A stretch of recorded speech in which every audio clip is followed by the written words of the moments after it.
Welcome to the Leaderish Podcast with your hosts, Regina and Doris. Hey, Doris. How's it going? Hi, Regina. It is going fantastic. How about you? It's going great. We spent a few days in New Orleans with the kids and went to the World War II Museum. And so feeling like rested and rejuvenated, even though we do not rest on vacation. It just stepping away for a while was really great. How about you? Yeah, I'm the same way on vacation. I don't really like resting vacations. I want to go, go, go.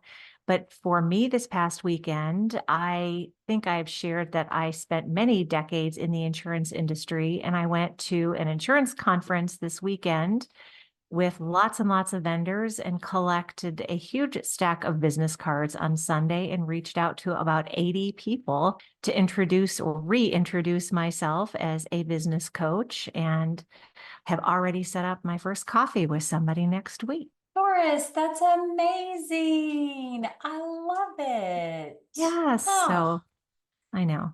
Very that's good. great. Yeah, Mhm. yeah. Well, what's in your cup? Right now, my boring water is in my cup, but I have to share I had coffee earlier today. I went to a cute little place called the Flower Kitchen in Franklin and had a latte, but a tea latte, a honey Mm. lavender tea latte. And I know our listeners can't see this, but I did send you an image of the latte. And Oh, they sprinkled little flower petals on top of the frothy cream. And it was almost too pretty to drink, but it was drinkable and it was very delicious. I enjoyed it, and it was the first time I've ever had a tea latte or latte tea. I'm not even sure the right pronunciation, but it was delicious, and I will have another one. well, isn't that cool? And it is absolutely beautiful. And you've got all the flowers in the background and stuff. I So know. pretty. What is in your cup, Regina? Just unsweet tea, iced. You know, Mm-hmm. I've been so boring lately. I'm sorry.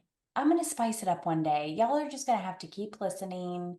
And one day I'm gonna like really spice it up. So, Regina, what are we going to talk about today? I've been thinking a lot about mentorship and the impact of mentorship in my life and Mhm. how I've had some amazing mentors. So today I wanted to talk about the power of mentorship. What do you think? I love that topic. And I 100% agree that mentorship is so important. And it's important on both sides. It's important for the mentor and the mentee. And I can't wait to dive into this topic with you. That's awesome. I have an interesting bit of information for you. People who have mentors are 5 times more likely to get promoted. Hmm. I believe that. Isn't that crazy?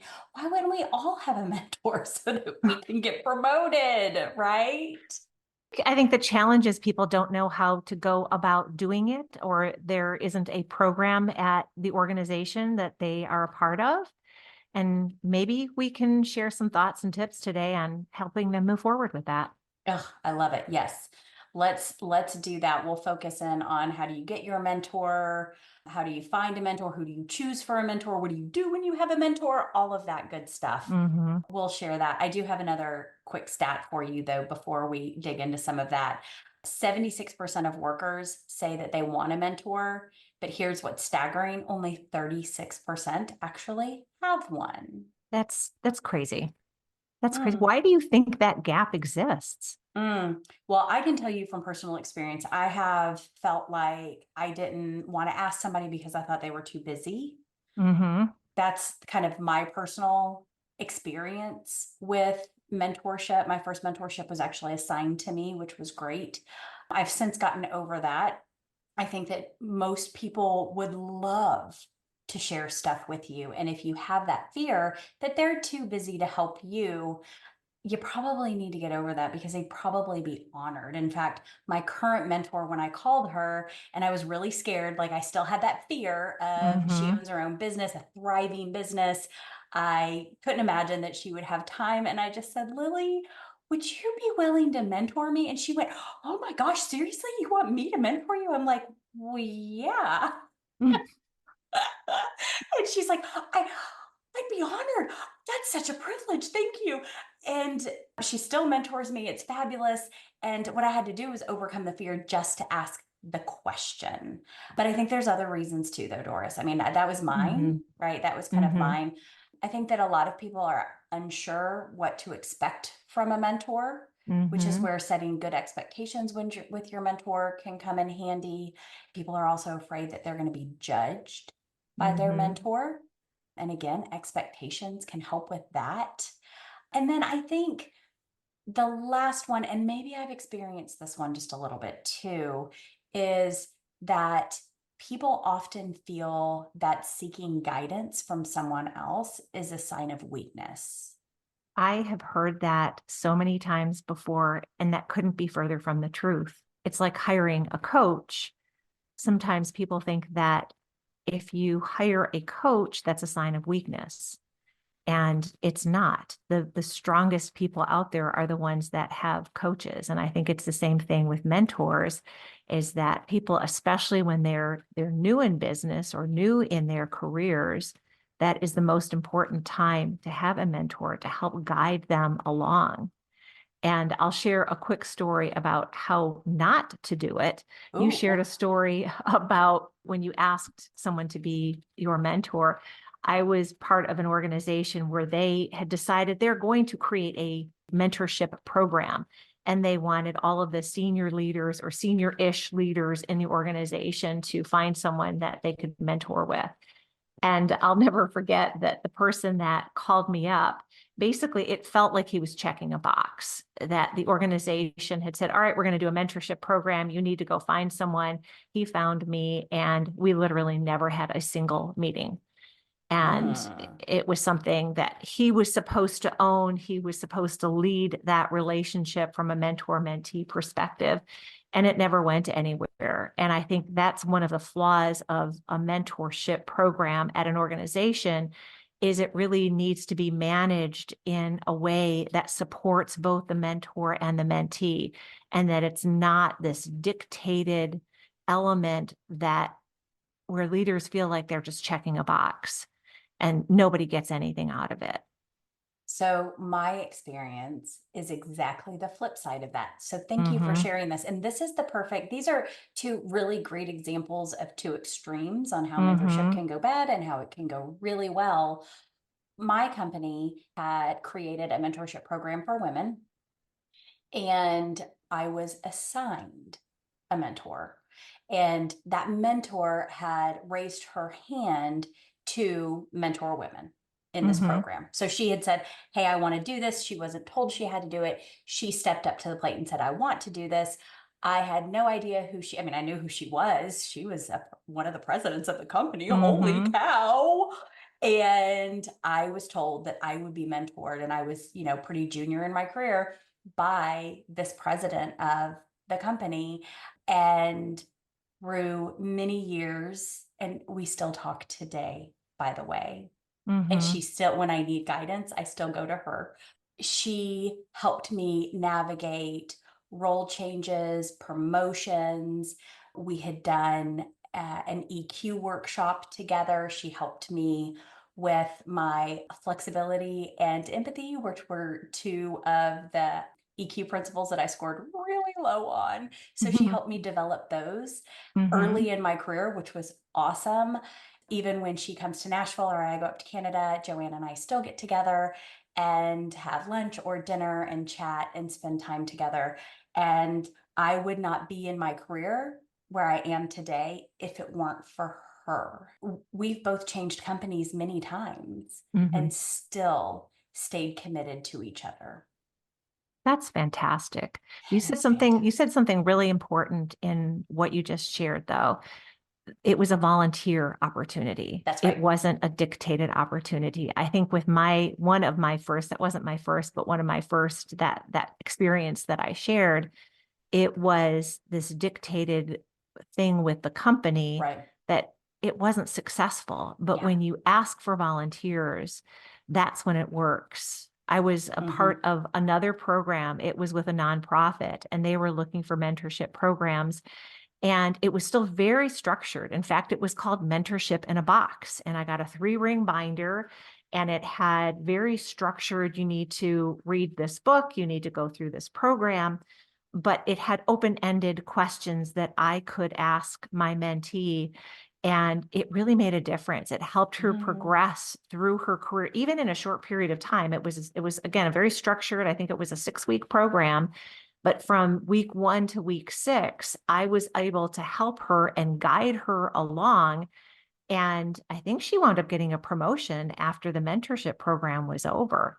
And so I think that there's a lot to say, kind of the statistics that you Yeah. shared at the very beginning. Yes. With mentors, even if it's a short 6-week program, will make a difference, because really you're mentoring / coaching people along. If you're asking those open-ended, very curious, and to steal a word from last week's podcast, responsibly curious, you ask those really good, curious questions, I think you can progress it forward as a good mentor. And if the mentee is open to those questions and can really dig deep in his or her mind, I think it can progress them forward very well. Yeah, thank you for bringing that up, because when I've mentored many people, I had one gentleman that I mentored who was earlier in his career, and he was thinking that he was ready for a promotion. And we worked through that. We worked through some interviewing, we worked through some roles that he was interested in. And the very last session we had, it was a structured 3-month program. The very last session he was able to tell me that he got a new role and a promotion. Yay. I know. I know. So mentorship works. 5 times more likely to get promoted. There's 2 examples that both Doris and I shared. And this relationship that I had with this gentleman was interesting because it was a little bit mentorship and a little bit sponsorship. And you and I have had this conversation before on mentorship versus sponsorship. Would you mind kind of telling us a little bit about the difference? I think you do it just way better than I do anyway. Well, I'm going to add a third word: champion. Yes, yes. Okay, so So mentorship, sponsorship, and champion. Yes. So mentorship for me is a program where you're really working one-on-one with someone, kind of like the examples that we've just shared, and Yeah. helping that person move along. Then sponsorship is really when someone is talking about you when you're in the room, and a champion is someone that talks about you when you're not in the room. So what you can, a lot of times, mentors and sponsors can be the same person. So you've worked with someone, maybe you're mentoring someone, and you recognize that this person is ready for a new role and responsibility. And you might talk to their supervisor or their manager, or you might be in a meeting and you might say, hey, I really think Regina could handle this program. We need a lead for this project, and I think Regina could handle that project. So they're talking about you when you're in the room.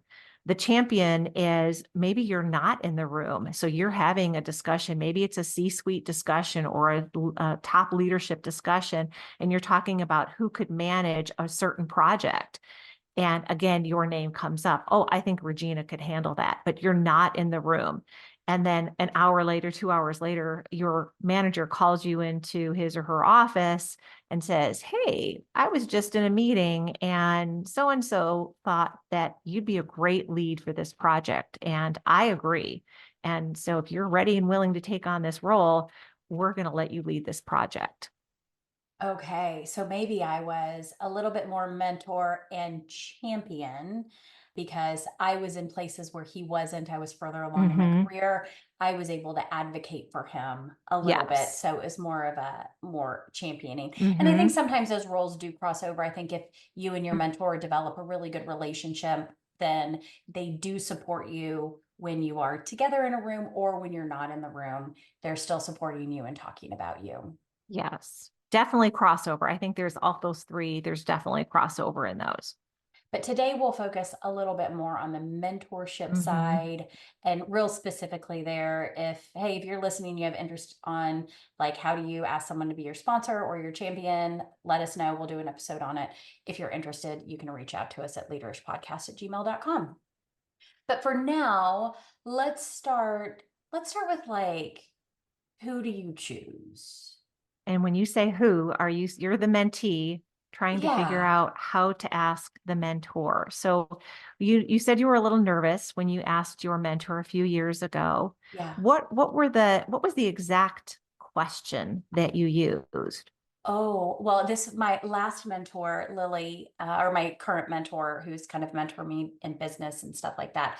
We had just done, like, I was like, hey, I'd love to, catch back up with you. We haven't talked in, 9 years, 10 years Mhm. it was. And she has grown a very successful business. I knew her when she was kind of starting out growing her business. Since we hadn't talked in forever, I had kind of seen her business grow. And so we were just kind of catching up and stuff. And I just came out with it. And I just said, hey, Lily, would you be willing to mentor me? And I kind of said it just like that, like with this like awkward, like kind of on my face. But I think before we get to the how to ask someone to be your mentor, we got to decide like who. And so I kind of went through that with me. I was looking for someone who's already been where I am today. So Mhm. I had just started building my business, and I needed someone who had built a successful business, who could lead me through some of those things, someone that I could ask questions to that I wouldn't really ask anyone else. And she would be, or he would be completely honest with me. Mhm. Like pricing stuff, that's always weird to talk about because, you're talking about money, talking about like how you set up your business or some of those business decisions you made, some of that the oopsies you made along the way. Sometimes people don't want to Oh. talk about that. So when you're looking at who, you need to find someone that you think will be open and honest with you and truthful, Mhm. someone that you feel comfortable asking some pretty vulnerable questions to. Mhm. And I think someone that you have enough of a relationship and respect for that you feel comfortable at least asking them to do it. Mhm. Anything else you'd add around the who? Well, I think you said a couple of really important things. Vulnerability, I know we've talked about that before, and then the oopsies. Finding someone willing to talk about their failures, because people are Mm-hmm. usually very afraid to talk about their failures. And that's where you're going to learn. You're going to learn not only from your own failures, but it's great when you can learn from someone else's failures. Mm-hmm. And if you know that they're willing to get that vulnerable and share those oopsies, those failures that they've had, and then overcome those mistakes to grow from them and build a successful business or a successful career. Yeah. So now we've kind of identified, like we thought through who to ask. And then Hmm. I told you how I asked, would you be my mentor? That really weird voice. I'm sorry if you're listening through headphones because that got really high. But I think there's other ways to ask people to be your mentor. I worked with this woman probably, I want to say like 6 or 7 years ago. And she was very successful in her career, and she always had a mentor. And sometimes she had a mentor for a reason, sometimes she had him for a season. And most of her mentorship relationships were for a very specific reason. So maybe she was working on communication and she found another person who she admired their communication skills. That's how she chose them. That was the who. Hmm. They had great communication skills. That's what she wanted to work on. That matched up. She would go to them and ask them to be her mentor, but not just for them to pour into her, but she would tell them all the things that she could do for them. So I think if I remember correctly, she was still a licensed agent. She wasn't in real estate, but she was a licensed agent. She could pull comps on houses. She was fluent in Spanish, so she could translate things for them or teach them Spanish.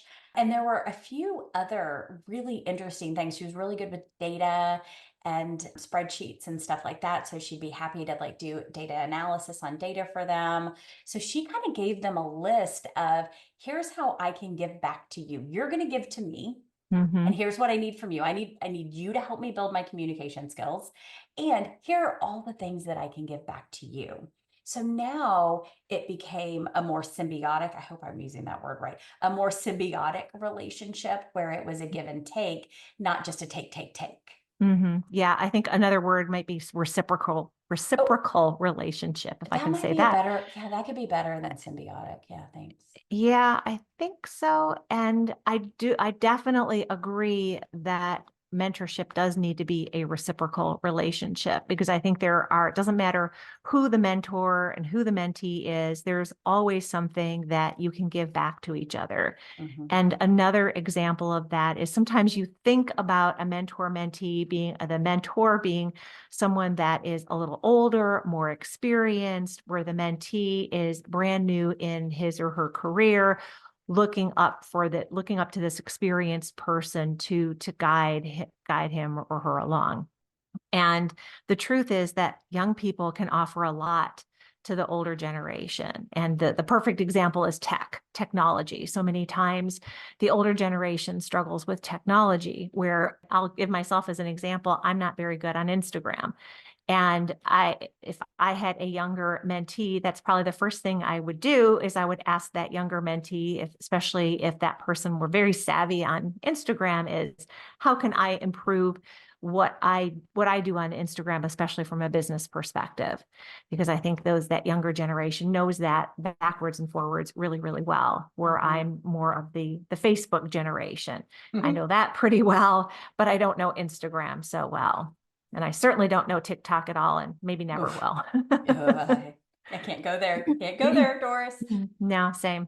There are a few things I think that are important there. You need, and going back to kind of adding on to what I said, is you need to you need to know what you want help with and ask them specifically for that thing. And then it doesn't have to be someone that is older than you, but also if you are new in your career, you probably don't want to be mentored by the president of the company, because No, that's too big of a gap. I agree. I agree. And so you want to kind of think about what are the skills you want, and then how do you go find or observe someone that has those skills.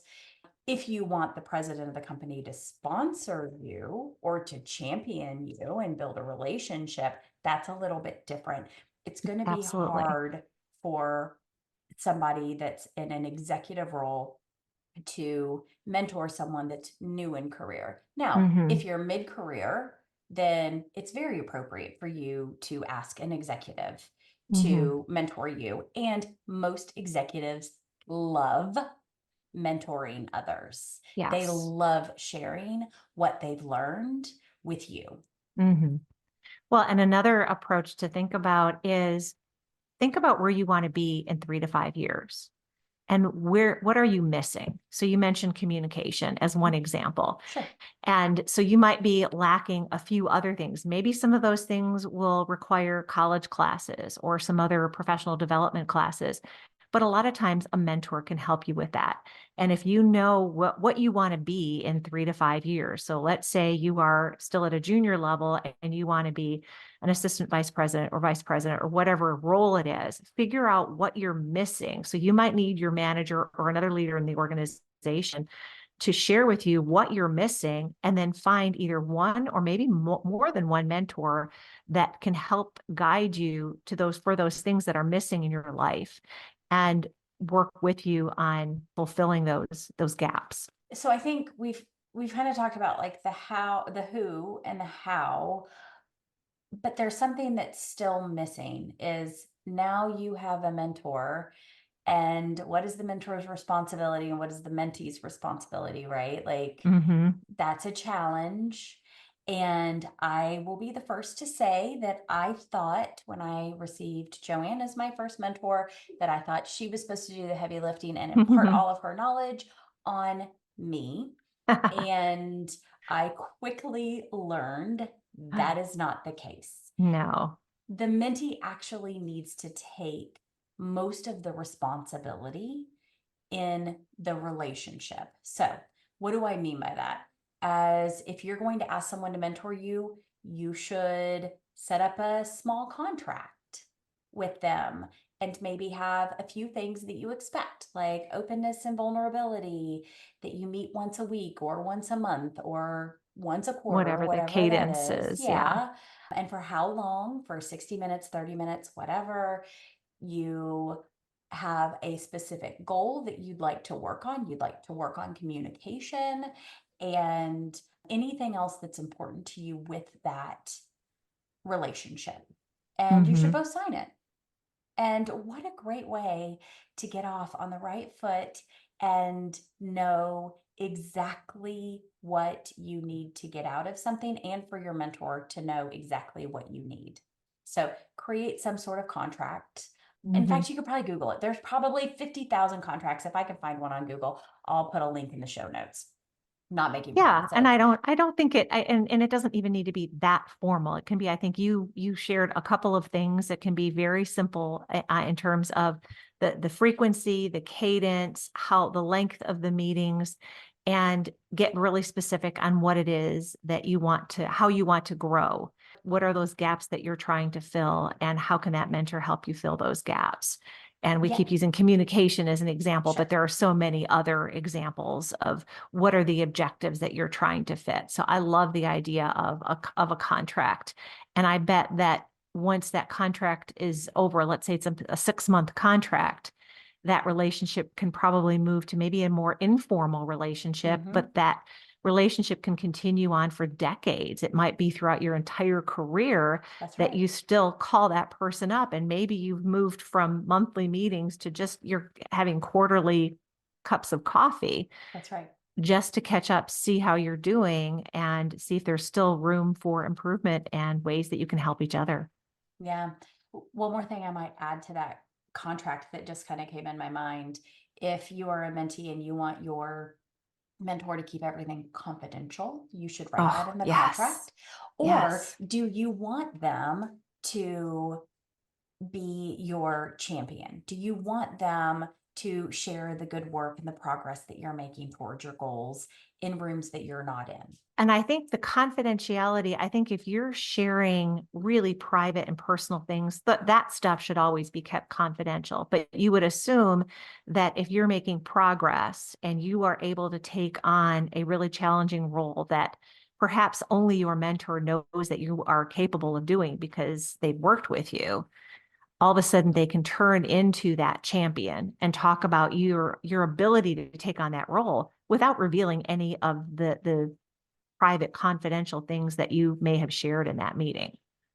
So then the confidential part could just be around like private stuff, but you'd love Mm-hmm. for your mentor to share your successes and your growth and stuff like Mm, that. So just being yes. specific with your mentor about those things might be really helpful.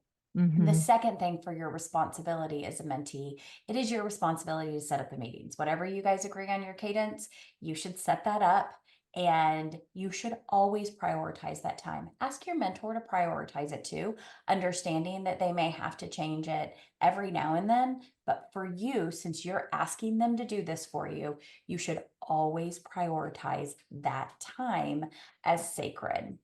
And Yes. when you show up, you should be prepared. So for every Mm-hmm. session you have for your mentor, it should never start with what do you want to talk about?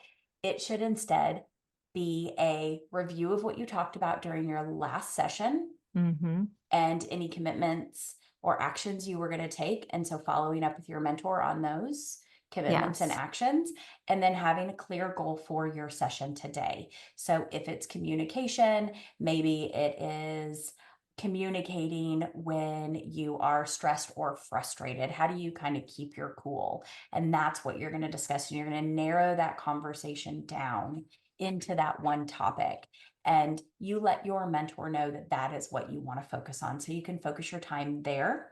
You should also be responsible for setting actions and commitments for yourself at the end of every session. Oh, yeah. So, I mean, it's kind of like putting together a business plan. yeah, You are planning your what if it's a quarter, if it's 6 months, if it's a year, you're planning out where you want to be at the end of that. And with every session that you have with your mentor, you're sharing your progress. What did you do over the course of the last weeks or months to move you forward with that goal? that's right. Yeah. And so those things are your responsibility. Like your mentor should not have to say, hey, you were going to take some actions last month when we talked. How did those go? You should be ready to share Mhm. where you are. And then your mentor shouldn't be like, hey, did you want to talk about this today? You should say, here's what I want to talk about. And then towards the end of the session, you need to manage time well. And 5 to 10 minutes before your session is over with your mentor, you should reflect on some of the things that you learned and some of the things that you're going to take from that meeting and the actions that you're going to commit to. Oh, yeah. I mean, I would say come in with an agenda. You're going to talk about these 5 things in today's meeting. Yeah, well, you're going to definitely get bonus points, and you're going to have some mentors that are going to ask for that. They're going to ask for that agenda before the meeting starts so that they can prepare, which is another great thing to put in your contract. Are you going to provide them with an agenda, or at least your goal or objective for the session is a great thing to add to that contract as well. I love that. Yeah. Yeah. Yeah. And I know we talked about confidentiality. I'll just add in another word is just trust. That you can trust each other. And, even without it being in the contract, I think the word confidentiality should be in the contract, but you probably don't want to select anyone as a mentor if you feel like there are any trust issues between in either direction. To kind of put a fine tip on it, if you do some of these things, if you pick the right mentor, you ask them in a way that resonates, you offer them something in return, you do a contract, you set agendas, you stay on track, you take actions.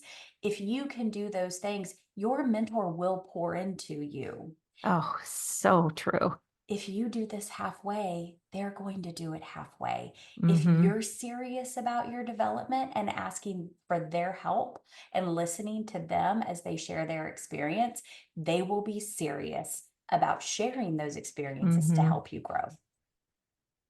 So true. And Agree with then all of that. you're 5 times more likely to get promoted.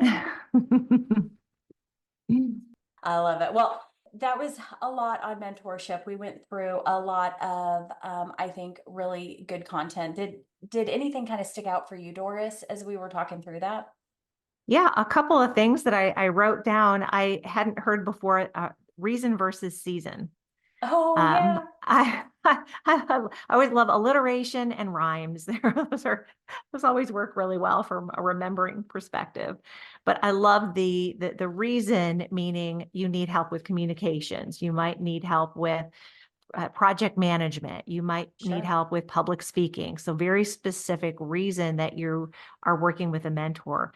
And the season, meaning I'm in a season of my life where I want to make some career progress. And so the reason that you have, or that, the reason side might be short term. That might be something that's only 3 months, 6 months, whereas season, that could be decades. That could be something where you're just moving forward slowly in your career, or maybe quickly in your career, but you are using that mentor relationship. And maybe it started as a reason, it's switched to a seasonal type of mentorship, and you're still having conversations with that person decades later, and they're still helping you grow in yourself. The other thing was the contract. And I know we're both business coaches and we talk about contracts as coaches all the time. I hadn't thought about a formal contract with a mentor relationship. And I know there are formalized programs, but even within those, very rarely is there a contract where you are truly setting the time limit, the time of the contract, the cadence of the meetings, the length of the meetings, the objectives that you're trying to accomplish from beginning to end of that contract that you're setting. So I really liked those two. I mean, we talked about a lot of great things. And I will add the other one is the fear that you are showing a sign of weakness. Finding a way to get over that you are not showing a sign of weakness. You're really showing a sign of strength, because that strength equals growth. You want to grow. You're not going to grow on your own. Just like you can't graduate from college without going to college. Well, you're not going to move on in your career without having someone that's either a mentor, a sponsor, a champion, someone that's looking out for you and helping you grow. And whether that's your manager or someone else, I think it's really important to have that person in your life. So how are you filling your cup this week? I'm always like, I like jump into this one like with trepidation, right? It's like, oh, Doris. No, I think I have a good one. I can't remember how much of my personal life I've shared, but I have a wonderful stepson that is grown and gone, has been out of the house for a long time, but I almost hate to call him stepson because he's more like a son to me. In fact, he's been calling me mom since the day my husband and I were engaged almost 30 years ago. Wow. And so we have a wonderful relationship, and he is now engaged and he will be married next year. And his fiance and the fiance's family from Texas are all coming to dinner tomorrow night. And so I will have the opportunity to meet her family, and we're cooking for everyone. And I'm planning on making my famous carrot cake using my mother-in-law's recipe. And my husband's going to he's going to smoke something on the smoker, and, we'll have some sides and things like that. So we're just going to have a really good family evening with Yeah. people that will be a part of our family that we don't know, but I'm sure that over the course of the next year or several years, we're going to get to know them very, very well. Yeah. So how Oh, about that you? sounds How are great. you going to fill your cup? A dear friend of mine is having her very last bonfire. They just sold their house, the house that they've lived in forever. So we're going to go over there for a bonfire, and the kids are all excited because they love Bill. My kids are obsessed with her husband, Bill. Anyway, so we're going to go over there for a bonfire and enjoy some good time with friends and meet some new friends as well. That sounds amazing. Yeah. We have one of those small smokeless fire pits, and we just love having fires in the backyard. So much Mhm. fun, Yeah, that sounds with or great. without marshmallows. Right. Marshmallows make everything better, though. Let's just be real honest there. All right, folks. Well, that's about it for us. We'd love to talk to you. All of our links can be found in the show notes. Follow us on this journey as we delve into all things leadership. We would also love your review. So, would you take a moment and leave us a 5-star review and a comment? Somehow they all got disappeared from Apple. We don't know how. We had tons of them and they are all gone. So, if you wouldn't mind going in and giving us a fresh review, that would be fabulous. Even if you gave us a review in the past, we'd love it. If you are interested in being a guest and you have an engaging topic, please reach out to leaderishpodcast@gmail.com with your desired topic and some information on how we can stalk you. And we'll follow up with you. All right. Well, cheers, Doris. Cheers, Regina.